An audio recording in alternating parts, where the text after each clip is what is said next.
नमस्कार दोस्तों, मैं हूँ एस के चौधरी और एक बार फिर से मैं हाजिर हूँ आप तमाम दोस्तों के लिए एक बहुत बड़ी अपडेट लेकर। दोस्तों, सेकंड मेरिट लिस्ट में आएगी ढेर सारी सीटें, लेकिन सेकंड मेरिट लिस्ट से अभ्यर्थियों को होगा बहुत बड़ा नुकसान। दोस्तों जी हाँ दोस्तों, मैं दो मुख्य प्रकार के बिंदु, यही बिंदु है कि सेकंड मेरिट लिस्ट जारी होने की प्रक्रिया शुरू हो गई है, लेकिन ज्यों ही सेकंड मेरिट लिस्ट जारी की जाएगी तमाम अभ्यर्थियों को बहुत बड़ा नुकसान झेलना पड़ेगा। दोस्तों इन दोनों बिंदुओं पर हम विस्तार पूर्वक चर्चा करें। इससे पहले जो नई हो वो कृपया मेरे चैनल को सब्सक्राइब करें और मेरे इस वीडियो को लाइक कर सच्ची घटना और सच्ची जानकारी के लिए अपने दोस्तों के पास अवश्य शेयर कर दे। दोस्तों, आइए जानते हैं, सेकंड मेरिट लिस्ट में आएगी ढेर सारी सीटें, लेकिन तमाम अभ्यर्थियों को उठाना पड़ेगा बहुत बड़ा नुकसान। दोस्तों, मैं आपको बता दूं कि वर्तमान में विद्यालय आवंटन से लेकर जो भी प्रक्रिया चल रही है उसमें तमाम जिले के शिक्षा पदाधिकारी बिल्कुल जी तोड़ के लगे हुए हैं क्योंकि हर हाल में उन तमाम पदाधिकारियों को, तमाम सफल अभ्यर्थियों को विद्यालय आवंटन 21 नवंबर 2023 से पहले कराते हुए विद्यालय भी योगदान करा देना है। लेकिन इसी क्रम में दोस्तों, 4 ऐसे जिले हैं जिन्होंने तमाम शिक्षक अभ्यर्थियों का विद्यालय आवंटन कर दिया है और ढेर सारी सीटें खाली रह गई है। उनमें दोस्तों मैं आपको बता दूं कि एक ऐसे जिले हैं कटिहार जिले। दोस्तों, मैं आपको रूबरू कराता हूं कि कैसे सीटें भर के आ रही है। दोस्तों, कटिहार ऐसा जिला है दोस्तों जो आप देख सकते हैं, यहाँ कुल मिलाकर पहले से 2700, जी हाँ दोस्तों, 2708 सीटें थी, जिसमें 1279 सीटें आवंटित कर दी गई है विद्यालय के नाम पर, और कुल मिलाकर दोस्तों 1429, जी हाँ, सीटें खाली रह गई है सिर्फ एक जिले में। दोस्तों, 1429 सीटें सिर्फ एक जिले में खाली रह गई है। अब दोस्तों, किशनगंज जिले की बात कहें तो वहाँ 1333 सीटें थी, 1333 सीटें थी, जिसमें 857 सीटों पर विद्यालय आवंटन हुआ है और वहाँ कुल 476 सीटें खाली रह गई है। दोस्तों, उसके बाद कैमूर ऐसा जिला है, कैमूर जिले में 1536 सीटें थी, जिस पर, जी हाँ, 1403 सीटों पर विद्यालय आवंटन हो गया है। दोस्तों, और कुल मिलाकर 133 सीटें खाली रह गई है। दोस्तों, और दोस्तों वैशाली जिला ऐसा है जहां कुल मिलाकर 1473 सीटें थी और उन 1473 सीटें में 995 सीटों पर विद्यालय का आवंटन हो गया है और 478 सीटें खाली रह गई है। दोस्तों, तो इस तरह से मैं आपको बता दूं कि कुल 4 जिले मिलाकर इतने सारे सीट खाली रह गए हैं। आइए देखते हैं 4 जिलों में कुल कितने सीटें खाली रह गई है। दोस्तों, 4 जिले में कुल कितने सीटें खाली रह गई है मैं आपको बताता हूं। दोस्तों, ये आप देख रहे हैं 4 जिलों का हाल, तो 38 जिलों का क्या होगा दोस्तों, आप गौर कर सकते हैं। 38 जिलों में क्या होगा। मेरा वादा था दोस्तों कि ढेर सारी सीटें आएंगी और ज़रूर आएंगी। 4 जिलों में बता दें दोस्तों कि कुल मिलाकर जो खाली सीटें रह गई है उसमें 1429 कटिहार में, उसके बाद 476 किशनगंज में, उसके बाद दोस्तों 133 सीटें रह गई है कैमूर जिला में, और वैशाली में रह गए हैं 478 सीटें। कुल मिलाकर 9638, 11, 17 और 9, ये हो गया 26, और 2 2 4 11, और ये 14 7 21, 2 6 10, 11 4 15, 2 2516 सीटें। दोस्तों, 2516 सीटें 4 जिले मिलाकर खाली रह गए हैं। इन सीटों पर सेकेंड मेरिट लिस्ट ही जारी किए जाएंगे। अगर 4 जिलों में यही हाल है 2500, तो 38 जिलों में यानी कह दिया जाए तो 600 प्रति जिले मिलाकर 600 से ऊपर सीटें आ रही है दोस्तों। अगर हम 38 जिलों को सिर्फ 500 से ही सीटें से लेते हैं तो कुल मिलाकर लगभग 19,000 सीटें रिक्त रहेंगी, जिस पर सेकेंड मेरिट लिस्ट जारी किया जाएगा दोस्तों।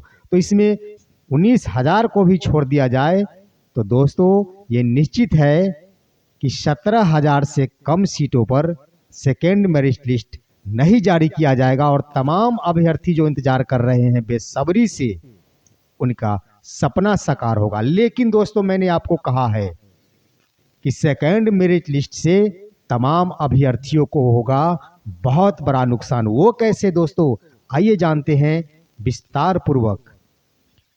दोस्तों आप सभी जानते हैं कि प्रथम फेज में 79,000 सीटों के उपरांत मात्र 72,000 सीटों पर ही रिजल्ट दिया गया था और कट ऑफ मार्क भी जारी किया गया था।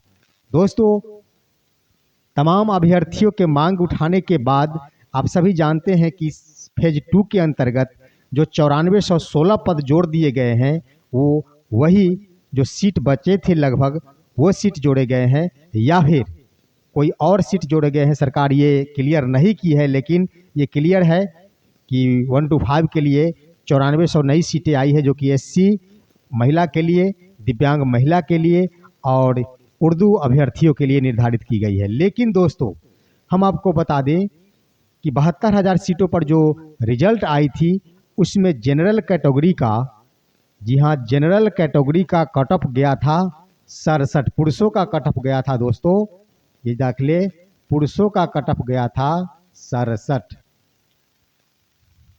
पुरुषों का कट ऑफ गया था दोस्तों, ये चल नहीं रहा सॉरी, ये 67 पुरुषों का कट ऑफ गया था दोस्तों।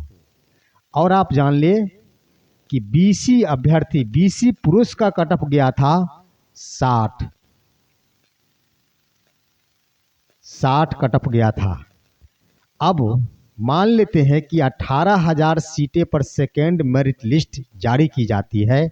18,000 सीटों पर सेकेंड मेरिट लिस्ट जारी की जाती है और सरकार के नियमानुसार, आरक्षण नीति के अनुसार अगर सरकार कहती है कि हम तमाम कोटि में इन तमाम सीटों को बांटेंगे, तो इसमें से 9,000 सीटें, जी हाँ जनरल कैटेगरी के लिए हो जाएंगे। जनरल 9,000 दोस्तों, और 9,000 जो सीट बचेंगे उसी में अन्य कैटेगरी को 1%, 2%, 18% या फिर 10% EWS इत्यादि को दिया जाएगा दोस्तों। लेकिन कितना बड़ा नुकसान होगा जान ले दोस्तों कि जनरल कैटेगरी को एक बार पहले ही 72,000 में 36,000 सीट का फायदा हो चुका है, यानी 50% मिल चुका है, और 9,000 और दे दिया जाता है तो वो हो जाता है 45,000। इसका मतलब 90,000 का तो रिजल्ट नहीं है ना।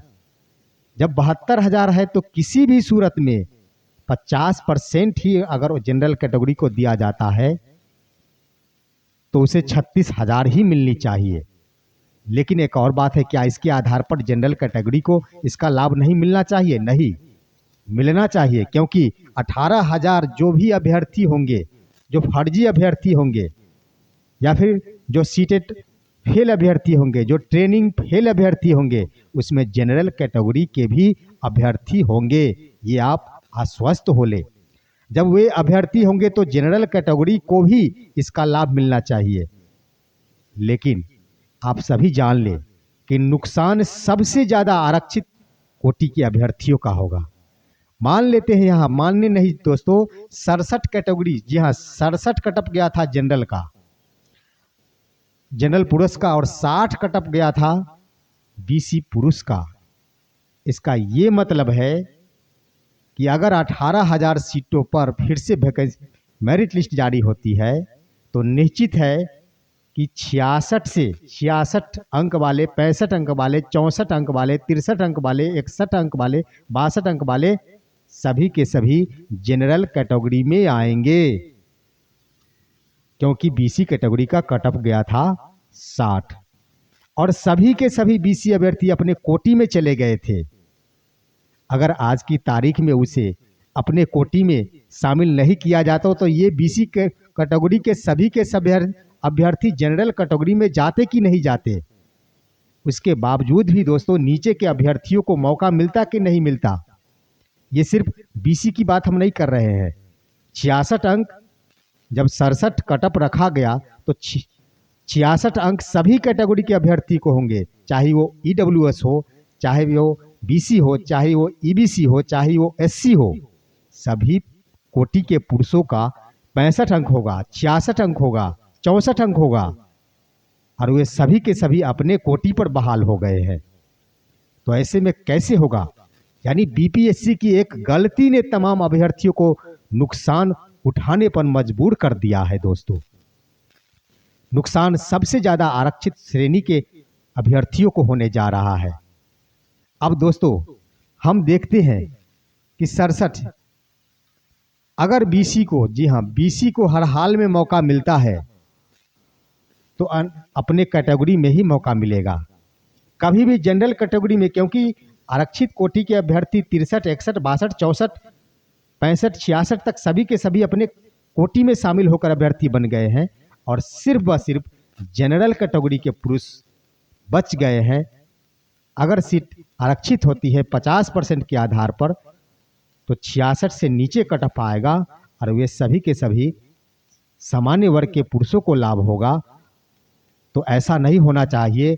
ऐसा होने से दोस्तों जनरल कैटेगरी को अधिक लाभ हो जाएगी और पुरुष अभ्यर्थी आरक्षित वर्ग जो भी है, महिलाएं भी इससे प्रभावित होगी, उनको बहुत बड़ा नुकसान झेलना पड़ेगा, क्योंकि हर हाल में जनरल कैटेगरी को 50% ही आरक्षण मिलना चाहिए और अन्य कैटेगरी को अपना अपना परसेंट जो निर्धारित है वो मिलना चाहिए।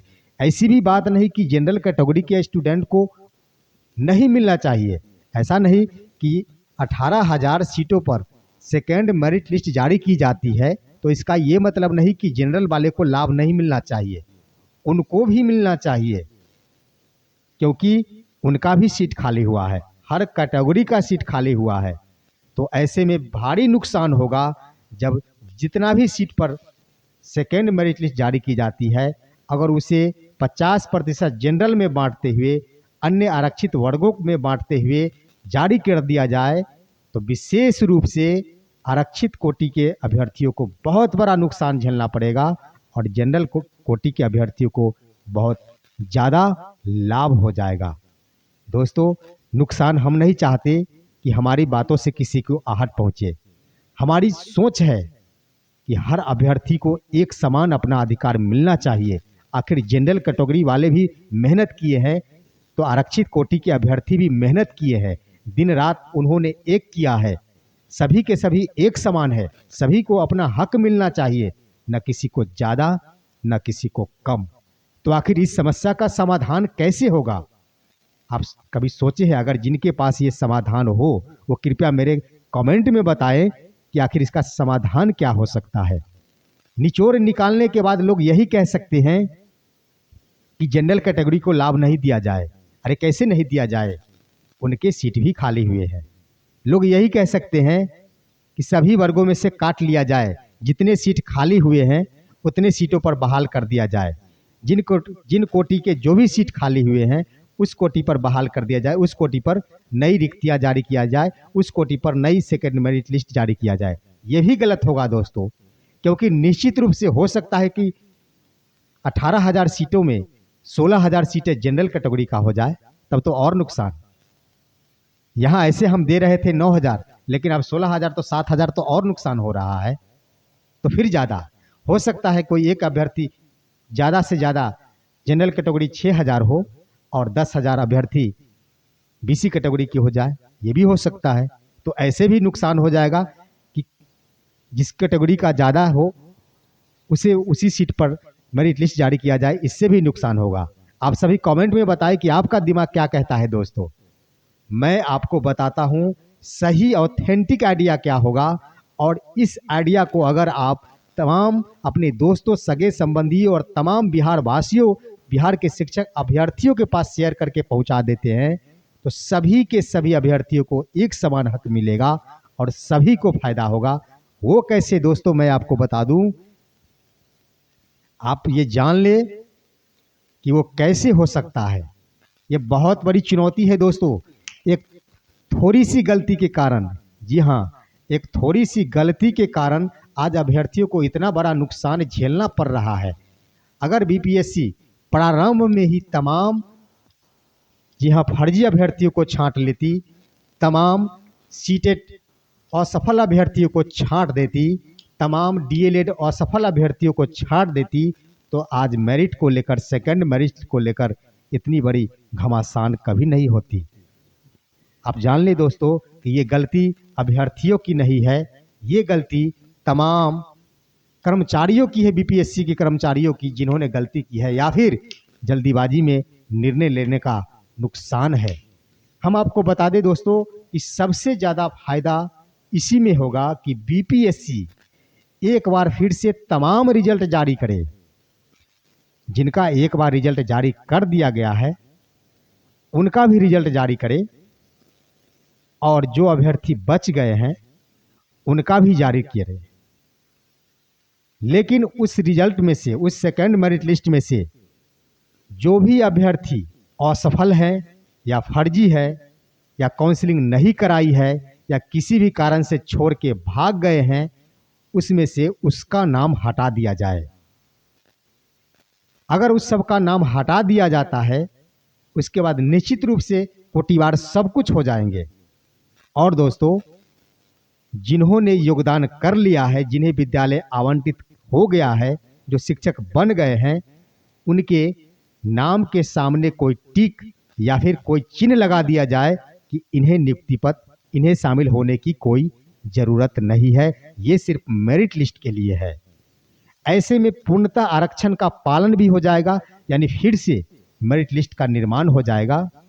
जिनको मिल उसी आधार पर दोस्तों एक बार फिर से यानी छांट लिया जाए असफल अभ्यर्थियों को, गलत अभ्यर्थियों को, भागे हुए अभ्यर्थियों को। इस तरह से जो भी सीट बचती, जो भी अभ्यर्थी बचते हैं, उनका आरक्षण कोटि के अनुसार आरक्षण देते हुए सेकंड मेरिट लिस्ट निर्माण कर लिया जाए, और उसी में जहां कहीं भी वो अभ्यर्थी जिनको विद्यालय आवंटित हो चुका है, वो जहां कहीं भी सीट में होते हैं, उनके नाम के सामने कोई चिन्ह लगा दिया जाए या फिर टिक, ऐसा मार्क लगा दिया जाए जिससे वो अभ्यर्थी इस रिजल्ट में शामिल नहीं होते हो या फिर उन्हें काउंसलिंग कराने की आवश्यकता नहीं है, ये इंगित हो जाए। ऐसा करने से तमाम अभ्यर्थियों को अपना हक मिल जाएगा और एक बार फिर से उनके मन में एक बहुत बड़ी आशा जग जाएगी और एक नया विश्वास बीपीएससी के प्रति फिर से जाग उठेगी। तो दोस्तों, इसी बिंदुओं के साथ हम अगले वीडियो लेकर आएंगे, तमाम सोचनीय बिंदु को लेकर, आपकी समस्याओं को लेकर, और आप इसी तरह हमारा सपोर्ट करते रहें, हमारे वीडियो को शेयर करते रहें, लाइक करें। फिर मिलते हैं अगले वीडियो में, तब तक के लिए नमस्कार दोस्तों।